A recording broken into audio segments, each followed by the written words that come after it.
Welcome to Dental Business RX. Practice success in 30 minutes or less. Thank you for calling ABC Dental. I want to start this week's episode with 3 things we already know but should be reminded of. 1, whoever answers the phones in your practice controls the flow into your practice. We might call this person the receptionist or front desk. 2, if your receptionist knows what they are doing and they've been taught how to do it, this flow works well and moves relatively uninhibited into your practice, and hence you're busier. 3, if your receptionist does not know what they're doing, is overloaded, untrained, or your actual intake procedures are not very good, the flow is inhibited and you are less busy or not busy at all. I've done several episodes on reception, namely episodes 3, 48, and 70. That was very specific, wasn't it? And they include general duties and how to rate their performance. I haven't, however, done one on how to train your receptionist and to sort out your phones, how your phones are answered. So I figured it was time, and hence this week's episode. And to be clear, I'm not going to cover anything and everything, having to do with reception. And, I'm going to cover training procedures, but remember with training, there's one thing, which is, you can know what training you have to do, but you still have to actually do it. I could have a tackle box and a fishing rod. Unless I fish, I'm not going to actually catch any fish. And I know, again, that you know this, but I say it again, because it's easy to get busy and ignore something as simple as this. And I'll discuss this more as I get into the episode, but I just do want to make a point, which is, I've seen people whose primary focus is I just have to work, and they spend 0 time doing any training of any kind. And I understand, you're not making money when you're training. But let's look at something for a second. If I'm going to spend a bunch of money on marketing to get a bunch of calls into my practice, and the people answering the phone are mediocre, or maybe they're nice people, but they have no clue what they're doing, I'm wasting money. Versus I could take a half day, and sure, I'm not making money in that half day, and I'm training everybody, well, then those calls are going to be answered more efficiently and effectively, and I'm going to actually get a product out of it. I'm going to get patients. So training is critical. Our clients learn this, and this is something that you have to carve out some time for every week. And I know you don't have time, but this is something where you actually have to make time, where you just don't schedule people, and have some effective training methods to do with your team. So for this episode, I'm going to cover basic duties, what to expect, how to train, and what to train on. Also, how to know if you have a good candidate or not, and how to manage to stay on top of this position's performance. My name is Jeff Bloomberg, and I'm your host. And why don't we start out with a couple of basic front desk concepts, because there's a lot of different things these people are called, reception, front desk, etc. And I want to just give you a general idea of the flow. So if you go into the average dental practice and you ask, who's your receptionist? And they point out who the receptionist is, and you ask, okay, what does this person do? Well, what they do can vary by practice. They answer the phones, they schedule patients, they do walkout statements, they verify benefits, etc., right? So I'm going to give you a basic primer in how we have our clients organize the front desk. And there's a few basic hats at the front desk, and they expand on these hats or jobs as the office gets busier. So in a practice where it's our client, what's the basic organization? Well, what does the receptionist do? They manage incoming people traffic, people coming into the practice, manage what's going out in the front or in the front area or the reception area. They handle the phones and they route calls. They don't actually schedule patients. I'll get back to that in a second. Then we have a schedule coordinator who schedules patients. Now, if that area gets super busy and there's multiple hygienists, you might have a hygiene coordinator who reports to the schedule coordinator. You have a financial coordinator who might be estimating insurance, filing insurance, etc. And then you have a treatment coordinator who does sales effectively with the doctor. And then you have an office manager managing all this. And if it's a very busy office with a lot of incoming calls, you might have a new patient coordinator. But the general idea is if you split up or you divide this labor by specific job, where they're kind of doing the same, or they're handling the same functions or taking responsibility for a specific area of the practice, you have to be able to look at the traffic. For example, if I had a schedule coordinator and I had 4 hygienists and 2.5 doctors, one person might have a difficult time keeping all of those people busy. I might need a hygiene coordinator. Do you see? I have to do a realistic assessment of what is it going to take to actually get this job done. Now, let's say I have a hygiene coordinator and I have a schedule coordinator, and they're telling me I need to hire 3 more people to keep 4 hygienists and 2.5 doctors busy. Well, that's too much. I don't need that many people to keep that many providers busy. So you have to have a pretty good assessment of, how many people do I actually need? So if we dial this back to a smaller practice, you might have, two people up at the front. One might be the office manager and de facto treatment coordinator and financial coordinator, and the other person might be the receptionist / scheduler. As the office gets busier, you might hire someone who takes over reception, and then your receptionist / scheduler becomes the scheduler. Do you see? As you get busier, you would expand or break these jobs apart a little bit. Otherwise, what will happen is that the position will get overloaded, and it will limit the amount of traffic coming into your practice. Last example, let's say I was getting, 100 to 200 new patient calls a week. Let's say it's a month. I'm getting 200 new patient calls a month, so I'm getting 50 a week, and let's say we're open 4 days, so I'm getting 10 to 12 a day. That is probably a full-time job. You might go, well, it doesn't take that long to handle new patient calls. You're right. But if I had somebody who was a new patient coordinator, they wouldn't just be handling calls. They'd be getting patients to leave reviews. They'd be filming testimonials for patients who are very happy with treatment. They'd be talking to patients about referrals. They'd be doing things to promote the practice. So in addition to handling that new patient traffic, they'd be doing other things within the practice. So you just have to think with this as you go, right? In any event, whoever answers the phone, that's the first point of contact in your practice. So I've received some form of marketing from your practice, whether it's print marketing or I clicked your Google ad or whatever. This is the first person I'm talking to. So we want to make sure that this interaction is excellent. So now before we start training people, you're going to want to do some basic homework to make sure you're actually ready to train. And this is not, a hellacious amount of homework, but nonetheless it is homework. So what would our homework be? Well, the first thing you'd want to make sure you have is a pattern, how you want your phone answered. That is invariable. If I don't have a specific way I want my phone answered, then people can answer it different ways, and I can't. You're going to want training methods, because if one way I'm going to tell if I have a problem employees if they're not following my training methods. So if I don't have these things, I can't really tell. You see? So I'm going to want a specific pattern. And that pattern can be whatever you feel like is good. It can be, good afternoon. Thank you for calling Acme Dental. My name is Jeff. I can help you. Whatever works for you. I wouldn't do dental office, but you want to make sure of a couple things. One, that it's a friendly way to answer the phone, that the person calling feels like they're being well received. You're going to want to make sure that the person answering the phone says the name of your business. And you're going to want to make sure that the person who's calling in feels like they can actually talk to this person. Do you see? And then once the person has answered the phone, they would want to quickly identify what the caller is calling about. So, I've said my greeting. I can help you. And the person says, yeah, hi, I just moved to the area and I'm looking for a dentist and I was wondering if I could get my teeth cleaned.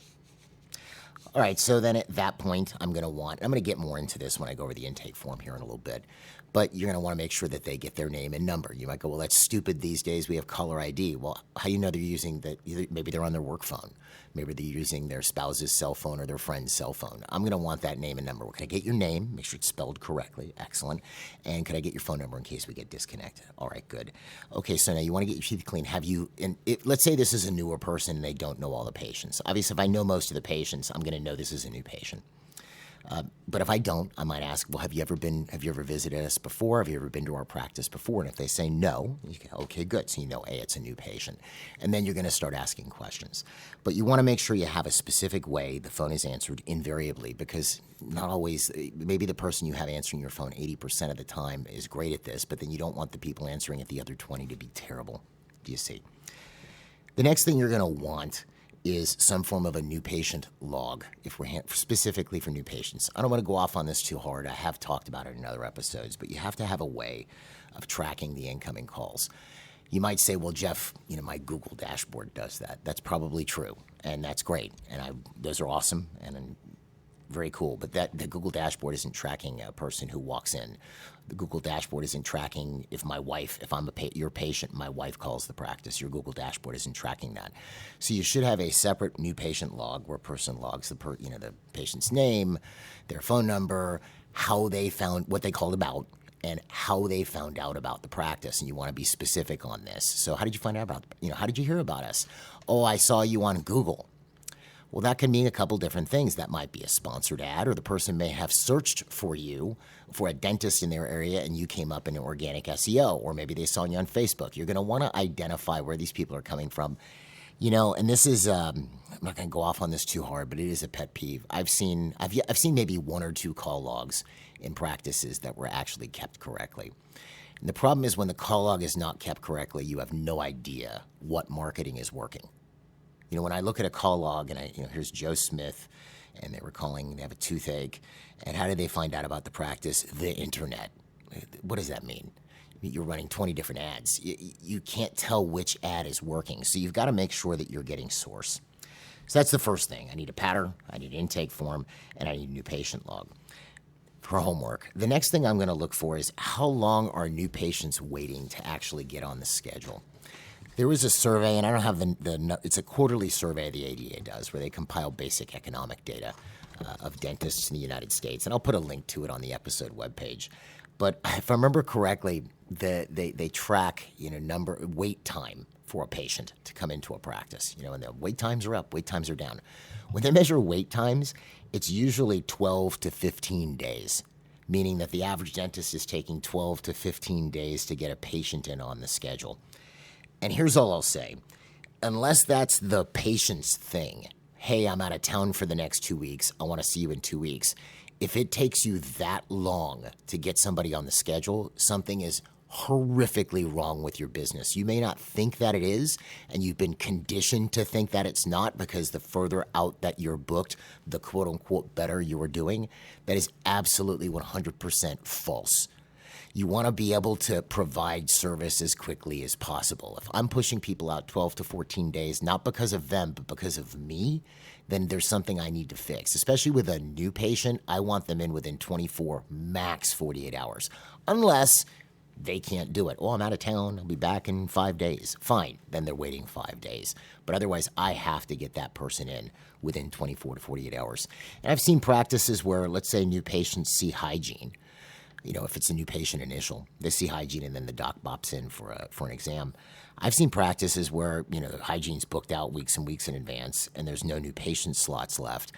And they just keep pushing the new patients further out on the schedule. I'd put them on the doc schedule at that point. You need to get people in, especially if it's not a referral or they don't know your practice. If I found you via a Google ad or Facebook or a postcard or I saw your sign, I have no connection to your business. I know nothing about you. So the longer you make me wait, the better chance there is, because I'm excited about seeing the dentist now. If you don't get me in quick, the more chance there is for me to go see somebody or somewhere else. And that's unfortunate when you're spending a lot of money on marketing, because then you're spending that money, you're scheduling people, and you're losing them. It's sort of counterintuitive to what you're attempting to do. So I would want to look at for how long new patients are waiting. If they're waiting a long time, I need to fix that right away. I would also look at just patients of record and coming in for a cleaning or treatment. If that's taking a long time, maybe I need to add a hygiene day. Maybe I need to organize my schedule a little better.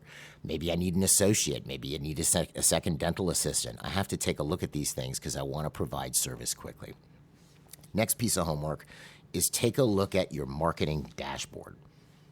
Now, if you're doing Google ads of some kind, you most likely have a dashboard from your marketing company where you can look at who's calling off the ads, right? And you can listen to the phone calls. That's usually how that works.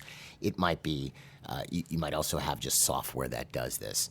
So let's talk about dashboard for a second. So if I'm doing Google ads, I have some form of a dashboard for my marketing company. I can look at the calls coming in. I'm going to look for, I'm not going to do a study of every single phone call, but I'm going to use this dashboard on a regular basis to see what's happening as part of my monitoring efforts. So the first thing I'm going to want to look for is how many missed calls there were. I'm doing this for two reasons. Let's say because that dashboard will track people calling off of your pay-per-click marketing number. So this isn't just some random person calling the practice. This is someone who clicked your ad most likely. Unless it's a patient who came in 6 years or a year ago off the same ad, and that's the number they have for your business. For the most part, it's not. It's going to be patients who clicked your ad. So I'm going to look for missed calls for two reasons, and I'm going to look at when these missed calls are coming in. If I'm getting a lot of missed calls after hours, they're coming in at 5 o'clock, 6 o'clock, 8 o'clock, and I'm getting 10, 15, I need to work something out in that regard. There are some AI receptionists that handle this well now. There are some that don't. As a matter of fact, I had Dan on when we were talking about AI and marketing. This is a few months back, and he actually played a sample of the AI receptionist that they developed. It's actually very good. Most of the ones that I've seen are not great, but it's better than the person going to a voicemail. You see, and if I'm getting 10, 15 calls after hours and they're new patient related, I'm most likely going to ask, I might even do it round robin where I have the phone forwarded to staff and I pay them some extra to answer the phone at night up until, I don't know, 9 o'clock or something like this. You know, they go home, they know the new patient openings for the next few days, only because I'm losing out on that. And I've seen people recover quite a few new patients by doing this because they're missing the call at night. So what they do is they just call the next office. So that's the first reason I'm looking for missed calls. The other reason I'm looking for missed calls is, are they happening during business hours? So let's say I'm open from, 8 to 4, and I'm missing a call at 10:30 in the morning. It's not lunchtime. And I'm missing one at 9:42 a.m., and I miss another one at 2:06. Why am I missing calls during the day? Now, I'm not going to instantly assume my receptionist is bad, but I am going to take a look at what's going on. So let's say I find out my receptionist was doing a walkout statement and scheduling another patient on the phone when that call came in and it went to voicemail. Well, then I have a traffic problem at the front desk. Again, I'm not focusing this very heavily on new patients. There's, of course, other considerations, patients of record or whatever, but I should not be missing a call at all during the day. I mean, I'd have it set up for lunch coverage. Someone was covering the phones over lunch because customers are going to call during lunch. They don't know when your lunch time is. So that's all. I would want to look for, are they coming in after hours? Do I need coverage then? Or are we missing some during the day? And why? If I'm missing some during the day just because my receptionist isn't answering the phone, well, then I have a problem with the receptionist. Once I've done all of that, now I'm going to start to listen to incoming calls. And I'm going to look for a few things. Let's say I've got a receptionist who isn't extremely well trained, or I haven't really trained this person or whatever. I'm going to want to listen to at least how they sound on the phone, because they can play act with me, and I'm the boss, so they're going to sound good with me if I'm the office manager or the doctor. I want to hear they actually talk to customers. Do they sound, are they, when they answer the phone, is it very clear what they're saying? Or are they garbling what they're saying, into the phone receiver? Or can I hear, thank you, or good afternoon, it's a great day at Acme Dental, my name is Jeff, I can help you. Like, I'm actually hearing their voice. So I want to hear, is it clear? Do they sound friendly? And then if it's a new patient call, are they actually using my intake form the way that it's structured? Or are they doing something else? Because if they're not doing what I'm instructing them to do, then I may have a problem. Do they sound confused? Are they putting the patient on hold a lot because they have to go ask a question? Are they, because that could be an issue with the training, or let's say they're just so busy. You have one person up at the front and they're checking patients out, and they're collecting to collect a copay, and then they're answering a call from a patient of record, and then one of the staff is talking to them, and then they get a new patient call. And this is why I've mentioned this on the podcast before, but this is why when we do our mystery calls here from MGE, we do this as sort of it's like a service for new clients, right? And if you're interested in getting a mystery call to your practice, I'll put a link to it on the episode webpage. We call your practice pretending to be a patient who is a shopper, okay? That's because we want to see how good you are at handling shoppers, because you should be good at that. And the schedule rate, we don't actually schedule on your book, because that would be a bit trolly. We're a no-show, right? We don't want to be that. But what we do is we take it all the way up to the point where we say, we would schedule. And then, I have to talk to my wife, or I just have to check one thing, I'll call you back, or something along those lines, right? And the people who do best at this, that are best at handling mystery calls, are corporate practices. Now, we intentionally at MGE don't work with corporate practices or DSOs. We don't. We have our clients making their own DSOs, but that's a whole different story. They're private practices and high quality care or whatever. But generally, corporate practices, when they somehow slide into our mystery call queue, because we don't advertise to them, do better than private practices. Why? Because the person answering the phone or handling this call for a corporate practice is sitting in a cubicle. That's where they are. They're not handling anything else other than the person calling in on the phone. They have all the time in the world. And that makes a humongous difference. So I could have somebody who's answering your phones who may have a much better skill set than that corporate practice person, but they just don't have the time. So you want to keep an eye on this when you're looking at your calls coming in are people being put on hold extensively or not? Or is the person at the front having to, handle something else? Do you hear people talking to them in the background? And so on. Okay, so I've looked at my dashboard. I've done my basic homework, right? What do I want to look at next? I'm going to want to look at, if I'm a new patient in my practice, I'm a new patient, how am I routed? And let me explain what I mean by that. So assuming, obviously, I'm not waiting an epic amount of time, how am I routed? So do I have a policy of some kind if a patient calls for a second opinion? Maybe you do. Maybe it's okay they come in for a 30-minute appointment with the doctor and it's $29 if they don't have x-rays. You see? Do I have a policy on what happens with patients if they call in with an emergency, if it's a new patient? Do I have a policy on new patient initials? You want to have a specific way, because if I don't know, as the person answering your phones, if I'm supposed to be scheduling these people, let's say it's one person, I'm not routing it to a scheduler, but if I'm routing it to a scheduler, the scheduler has to know what to do with it. I have to know, what do I do with this? Oh, I was just in another office. They told me I needed crowns, and I want to see how much you guys charge for one and if I really need crowns, or whatever the person might say when they call in. What do I do with this? I should know exactly what to do with this. Oh, well, the doctor would be happy to see you. We do a free second opinion. It will take about a half an hour. Do you have your x-rays? And it costs $29, or it's free, or whatever you want to do. But you have to have a policy on this. Otherwise, you're giving me something, and you're not telling me what to do with it. Do you see? Be like, if you're putting food away and you got this jar of pickles and you don't know where it goes. You have nowhere, does it go in the cabinet? Does it go in the refrigerator? I don't know. So you're stuck with a jar of pickles and you may do it wrong. You may put it in the wrong place and the pickles go bad. Ridiculous example, but I wanted to throw that out as an example only because if I don't know what to do, second opinion calls in, and I don't know what I'm supposed to do with it, I'm going to get confused. I'm going to sound kind of confused, and it's not going to create a great impression with the patient, and I might lose the patient. So you want to make sure that you have some basic ideas as far as in the written up, preferably, which there's no reason you shouldn't have written policy on this stuff these days, especially with AI. You can go into any of the AI platforms and just dictate your policy, and it'll spit out a policy for you can hand to your staff. Edit it a little bit and you're set. But this is what you do with a second opinion. This is what you do with a new patient emergency. This is what we do with a new patient initial if, normally. And if hygiene's booked, if that's where you see them, this is what you do with them to get them in within 24 to 48 hours. This is very easy stuff. So these are the basics, okay? These are the basics. And look, you could look for all types of technology to sort these things out, but they're really not technology issues. And especially now, you're being hit with a fire hose of different technology solutions for anything and everything in your dental practice. These are basic things that are part of how your business functions and how you get people into your practice. So if you don't have these things sorted out, it creates confusion because then other people are having to decide what to do about it. You want to have it clearly stated, this is what happens in each of these. This is how my phone's answered. This is what we do with a new patient. This is what we ask every new patient calling in over the phone. This is where we put a new patient consult, etc. You have to have this laid out specifically. So if you have things missing in the above, you want to fix these. I would personally fix these things first. It would take you about a day before I started training anybody. You can figure out your pattern because that's going to vary office to office. I do have an intake form and a new patient log example. The intake form's from DDS Success. I'll put it on the episode webpage as well as the new patient log, right?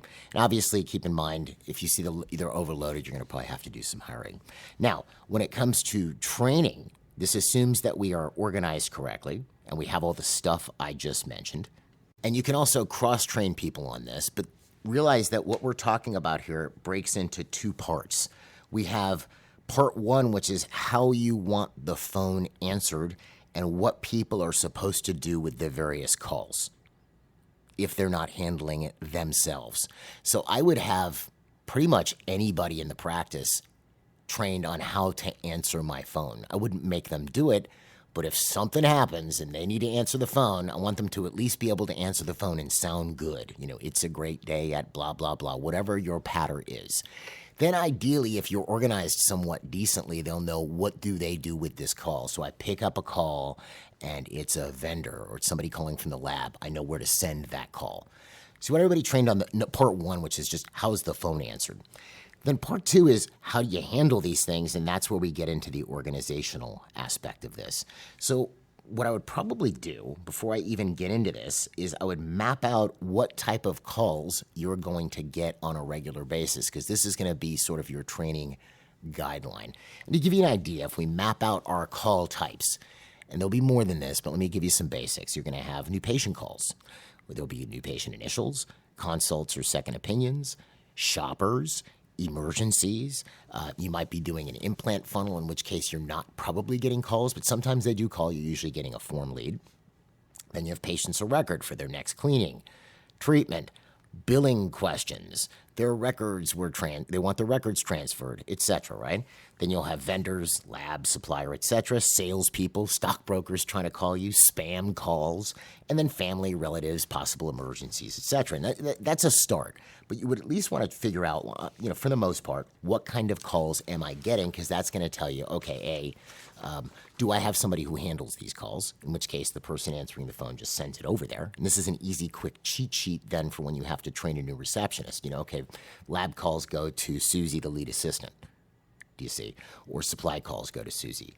Or billing calls go to Jim, who's our financial coordinator. It gives them a little bit of a cheat sheet so they know where to route things. Or someone calls from Merrill Lynch, don't just pull the doctor out of an operatory, you see.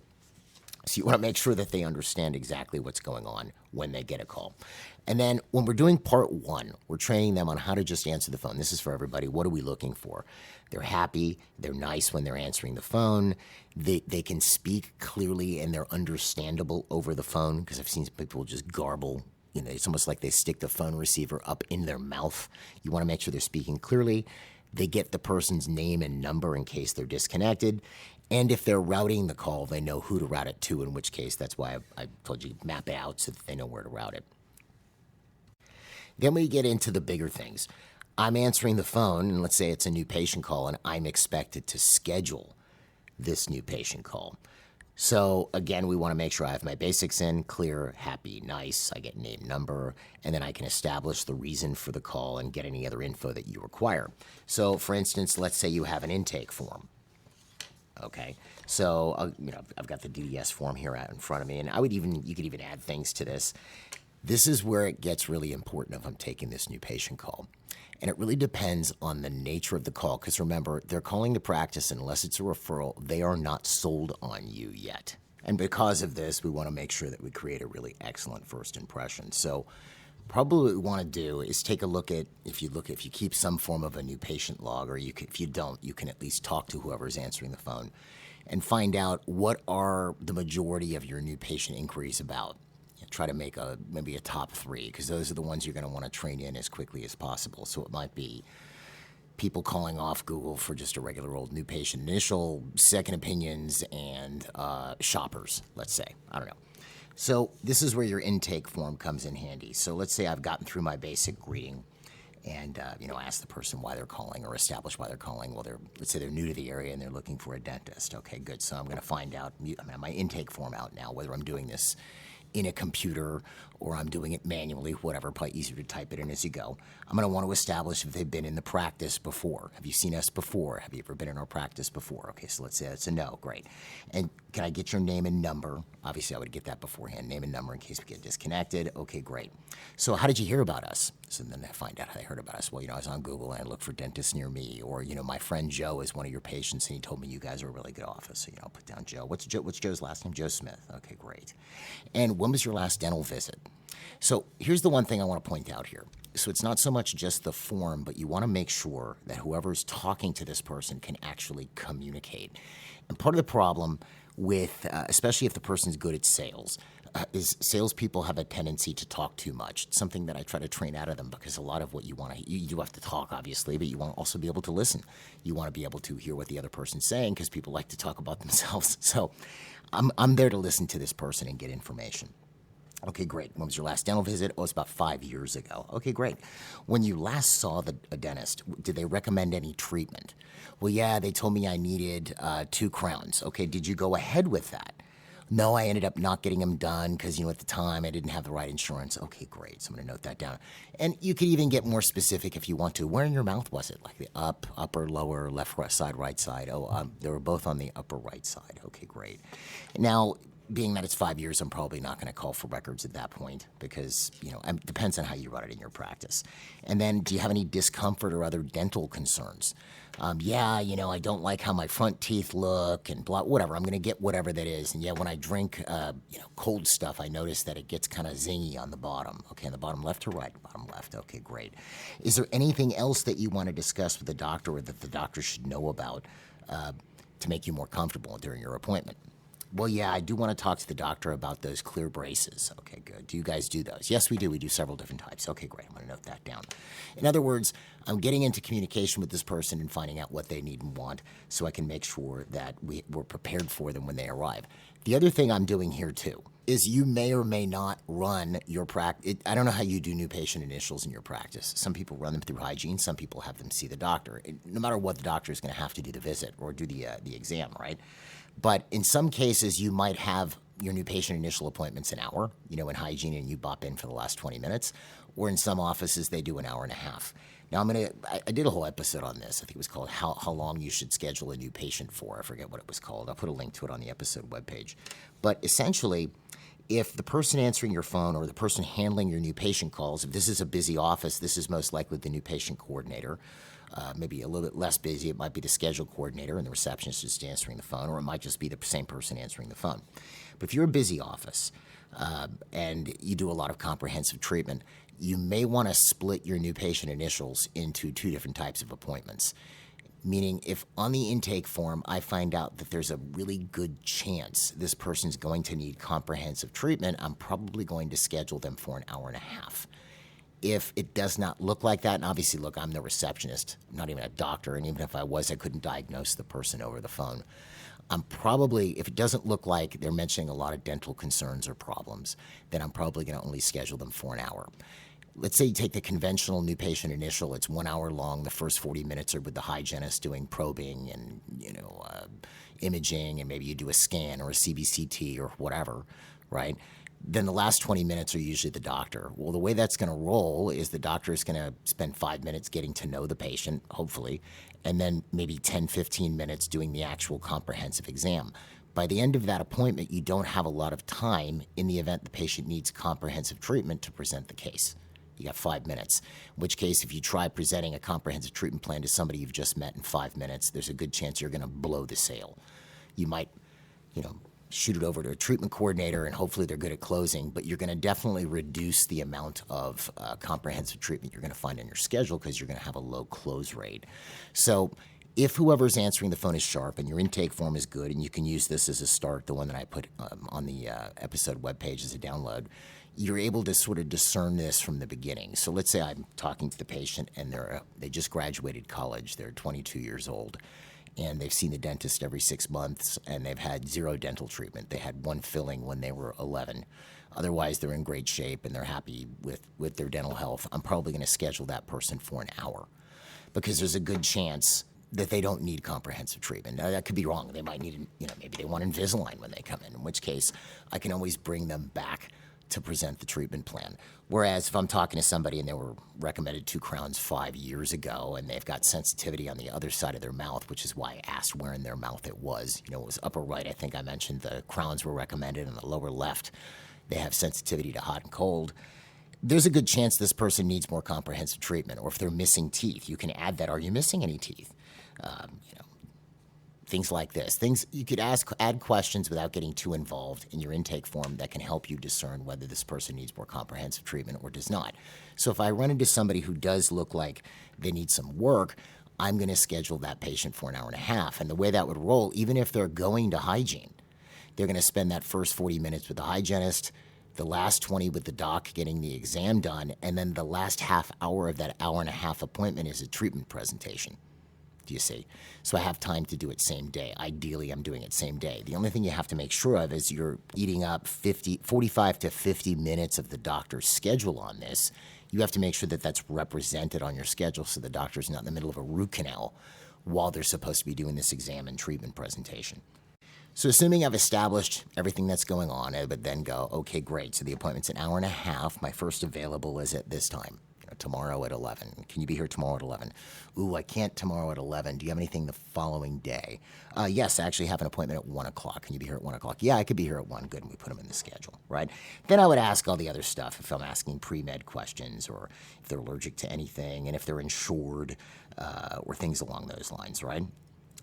I'm going to want to get them on the book, right? In some cases, some people will set the appointment after they ask all of that. Depends on how you want to do it. Again, I leave you the latitude to decide how you want that done in your practice. I don't know that there is a good or a bad way to do this. I personally would rather get them on the book and go, good, do you have insurance? Okay, let's get your insurance information real quick. In some cases, they may have their card handy. In some cases, they don't, etc. And in other cases, you might be emailing them or sending them a link for their new patient paperwork where they can fill it out there. Okay? But the idea is you want to make sure you're actually properly communicating with the person, establishing their problem, then worry about what insurance plan they have. Okay, that's the thing. Unless they have an HMO, in which case they need to know that you're not participating with it. And I did a whole thing on if they have a PPO and you don't participate. I had a whole thing on this there was a 3-part series on getting out of network. I think in episode 2 or 3 of that series, we went over what to do with the person. Because let's say it involves handling your fees. Ideally, I'm not going to get into this heavily, but ideally your preventive and diagnostic fees would be basically the same amount as your in-network fee was for your largest plan. When you dump the plan, you would raise your basic and major fees because a person's expecting to have a conversation when they need basic or major treatment regarding finance because they know it's not 100% covered. But the reason you lose patients when you drop a PPO is because they're paying for their kids' cleanings. That's when it starts to become problematic. Anyway, you can go listen to those. You can check those out. But the idea is I want to be communicative. Let's say it's a shopper.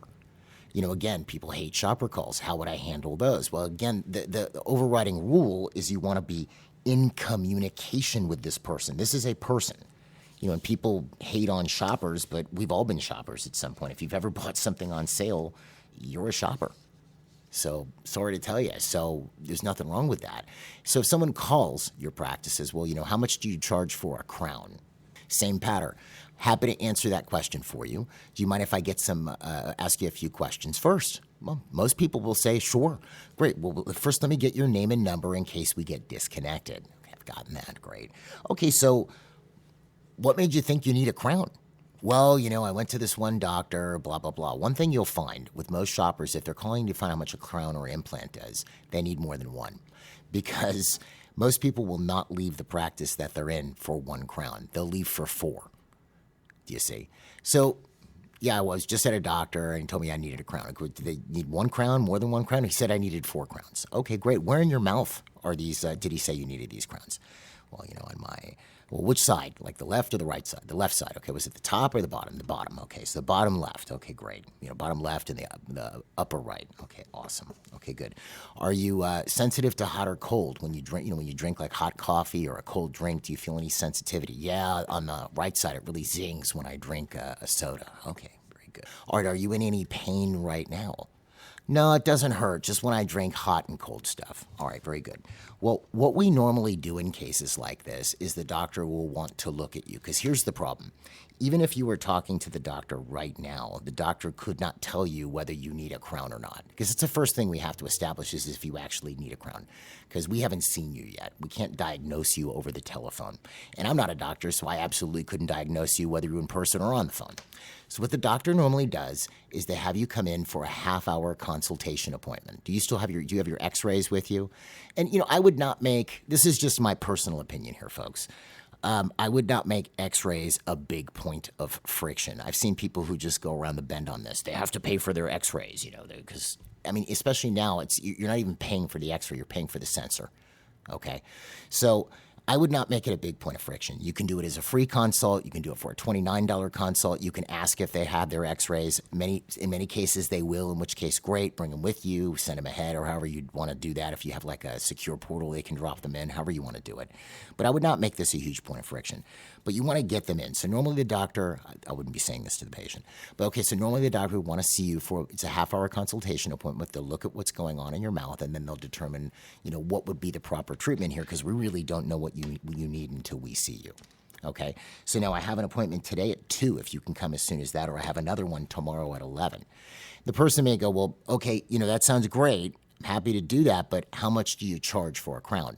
About 1/3 of the time they'll do that. If you've really established a good communication with this person, In a lot of cases, they'll just schedule and not even ask the price question anymore. In some cases, they'll go back to, well, how much do you charge? Well, then you can quote them how much, give them a stainless steel crown, $500, up to a crown and build up. Well, crowns range anywhere from $500 or $600 up to $1,500. It really depends. But keep in mind, again, we don't know exactly what you need until we look at you. So why don't we just go ahead and get you in? The consultation is free, and the doctor can tell you exactly what he or she sees. That will not necessarily schedule everybody, okay, but you'll actually get a decent amount of shoppers if you get them in that way. And then you get all your other information, if they need to be premedicated, or are they allergic to any antibiotics, or whatever, if they have insurance, all the normal stuff you would ask. So that's a couple of examples. Same thing with, you may have a certain way you want emergencies scheduled, because you can always get somebody in for basic palliative care. And let's say they've got an infection and you want to get them in, you look at them, you give them an antibiotic, maybe whatever, or painkiller, up to the doctor, whatever they decide, then you bring them back in to do whatever you need to do later. But again, not going to get into a whole thing on this, but if it's an emergency, they should fit very specific criteria. If I'm arguing about when you're going to get me in, I'm not an emergency. You say, well, I can work you in the schedule at 2 p.m. You might have to wait a bit. Oh, okay, thank you. I'll be there. That's an emergency, you see. And then the doctor can bop over. But the point being is you want to make sure people are following your intake form, and your intake form should follow questions that you want to know about the patient without being too crazy. Okay, but I would really ask them questions specifically about what's going on with them, because that tells you a lot about them before they walk in, especially if you're doing hour and a half appointments and things of that nature. When you get a shopper to talk to you, they see that you're actually a person, and you've recognized them as a person. Because in a lot of cases, when shoppers call practices, it's, how much do you charge for a crown? I'm sorry, we don't quote prices over the phone. Click. Or we're not allowed to quote prices over the phone. I'm really, really sorry. It doesn't necessarily have to be rude, but the point being is they're not getting the answers that they want. In this case, you're actually being interested in them and asking questions, and they'll be more apt to go ahead and schedule with you. Some people won't, but a lot of people actually will. So I would pick my top 3 sources of new patients or types of new patients. And I know if you're doing implant funnels, I haven't even touched that. That's a whole separate thing. And for those of you that don't use implant funnels, essentially when you do an implant funnel, you get form leads. With a Google pay-per-click, you're normally getting a phone call. Person's clicking and calling. Or if you send a postcard out, you're getting a phone call. With implant funnels, it's exclusively, although not always, 90-something% of the time you're going to get a form, and that requires a whole different form of follow-up than incoming calls to reception. So what you're going to want to make sure of is your landing page. You want to see these, because in some cases your landing page may have a form lead capability on it, meaning I go to your landing page and it's about dental emergencies, and then I can click to call here or fill out this form.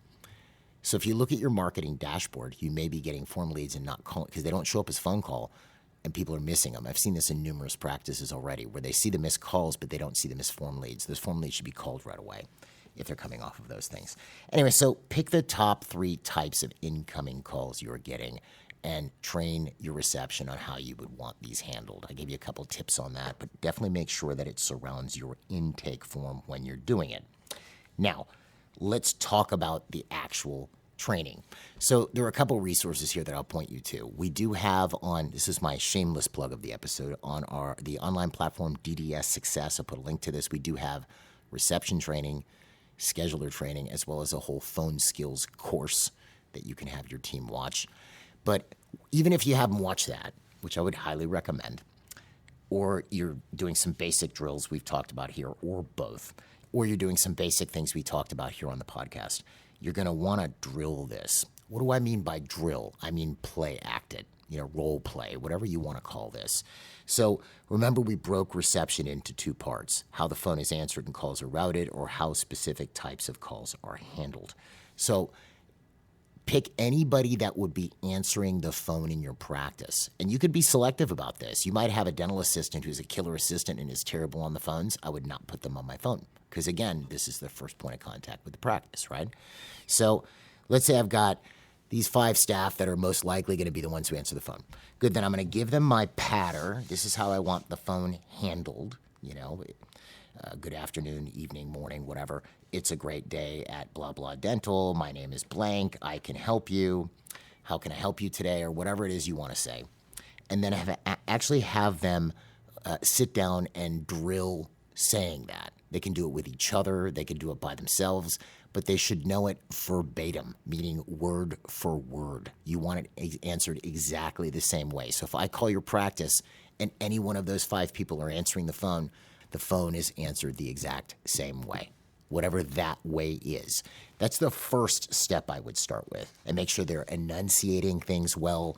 And when you listen, you can actually hear them say, they're not rolling over the practice name so that it's hard to hear. They're saying their name clearly so that anybody calling your practice gets the phone answered the exact same way. I would set up in the break room. You can carve out a couple hours on a non-busy day, maybe do it in the afternoon, and you practice this. And then they do it without the paper, and someone holds the paper while they do it, so they know it exactly. And you can ask them the next morning, how do we answer the phone again? Like, they should just know it verbatim without having to think about it. The only latitude I would give somebody on this is, let's say, look, and I'm not saying this is a good script, but to give you an idea, let's say you want them to say good afternoon, good morning, or good evening. It's a great day at blah, blah, dental. And say their name. My name is Jeff. I can help you, or how can I help you? Let's say that's how you want it done. If instead of saying good morning, good afternoon, good evening, they say hello, it's a great day at blah, blah, dental. My name is Jeff. I can help you, or how can I help you? Whatever you want said. Fine, I can live with that, but I want to make sure that they learn it right the first time. Because whether they say hello, good morning, greetings, good afternoon, greetings would sound a little weird. That is not super critical to me. What's critical to me is that they get the name of the practice mentioned, their name, and they've expressed that they can help the person calling in and made them feel welcome to call. All right. So that's the first thing I want to make sure everybody knows how to do. Then I have to get into handling and drilling them on the actual, if they're going to be handling new patient calls, how I want those calls handled. This is where my top 3 sources of new patients come in very handy, because if I want shoppers handled a certain way, you're going to ask them these questions and then give them the ability to come in for a free half-hour consultation. Or if I want a new patient initial handled this way with my intake form to determine if it's an hour or hour and a half appointment. Let's say these are things that you want. I'm going to want to do the same thing. They would have the intake form. They're sitting in front of, let's say, the office manager or each other. The person obviously drilling them, you'd want them to do it with somebody else, being the patient. Like the person who's doing it, let's say I'm the office manager and I'm training my receptionist. I would want to be the patient, and the receptionist is the receptionist. I'm going to start off easy. Then I'm going to become a bit more difficult and ask weird questions that might tend to throw them off. But I want to start off easy and give them a bit of a win. I'm going to do it over and over and over and over so that they get sharp and they're, able to think on their feet. I would also most likely record this drilling if I could. You could put a tripod with an iPhone there because you can take that recording, you can transcribe it, you can play it for new staff, etc. Especially when the person sees, you'd record how to do it well, someone doing it well, so they can see exactly how this would be handled, and this would be good training aids as you go forward into the future.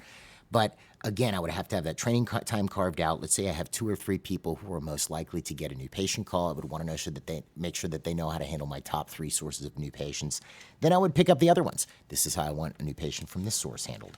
This is how I want a new patient from this source handled, to where they can just handle these without having to think about it. I don't want them to have to think. I want them to just do it. Now, how do I know this is not going to work?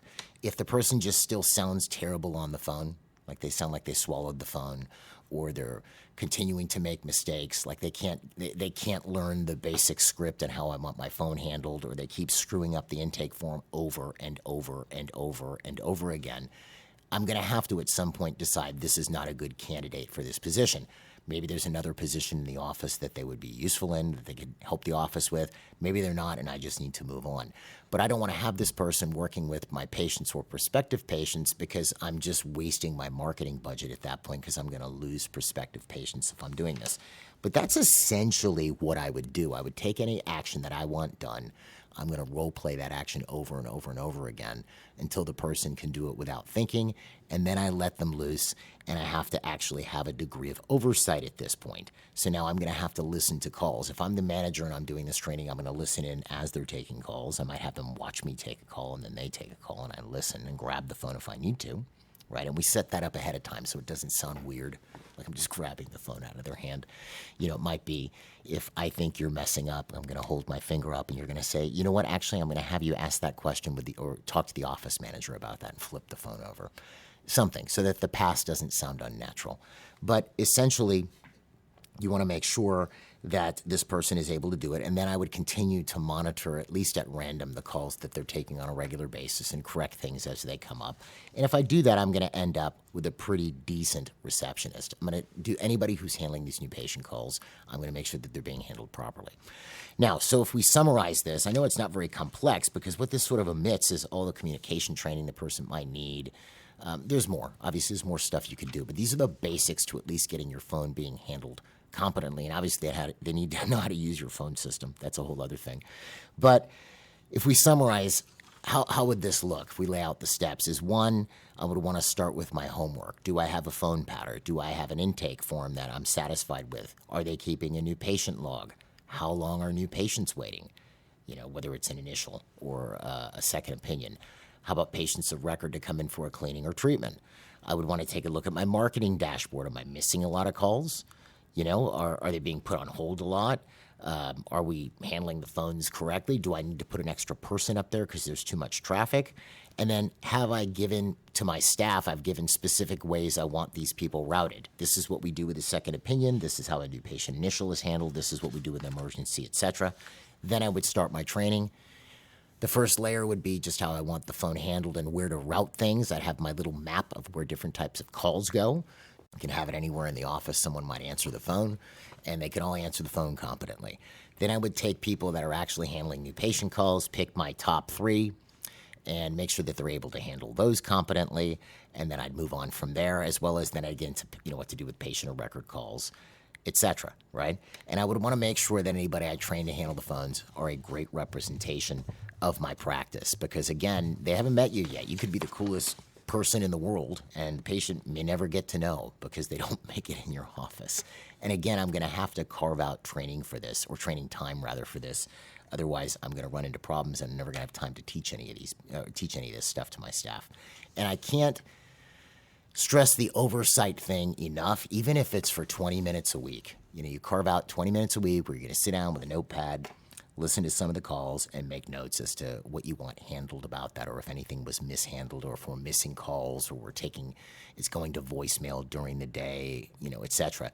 If you don't look at this stuff, you don't know if you have a problem or not. It's sort of like a Schrodinger's reception problem. You may have damage occurring and you don't know. Patients are handled poorly and good at the same time, right? So very important to monitor this. And last couple points, monitor busyness. If they're hitting the point where they're having to put people on hold a lot, it's going to actually start to slow your new patient flow down. Or if you're having to push new patients out, so you want to get them in soon, make sure that the person has time to actually talk to the new patient.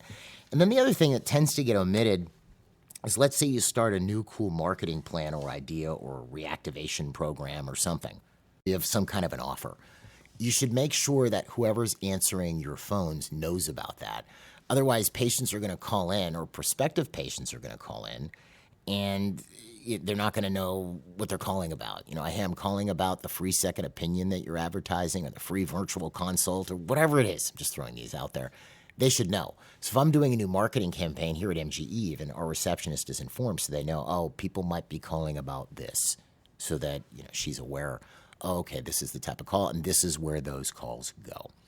So these are some basic data and guidelines. It does not replace, like I said, formal communication training, like a good communication course, or that phone skills training I mentioned. I'll put a link to that on DDS Success. But again, you could run a receptionist through that type of stuff. If you don't have your basics in, like your pattern, things like this, it's going to be a bit of a flop. But on the flip side, if you have a well-trained receptionist and they're productive, it can be a huge boost for your practice from both a morale and a productivity standpoint. So that's all I have for you this week. It was a little longer than usual, but I wanted to throw this out there.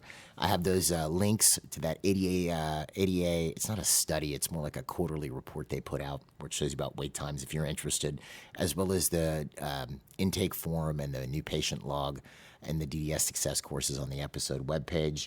If you have any questions about any of this or about MGE, you can find us online at mgeonline.com or call us at 800-640-1140. Folks, have a great week, and we will see you at the next episode.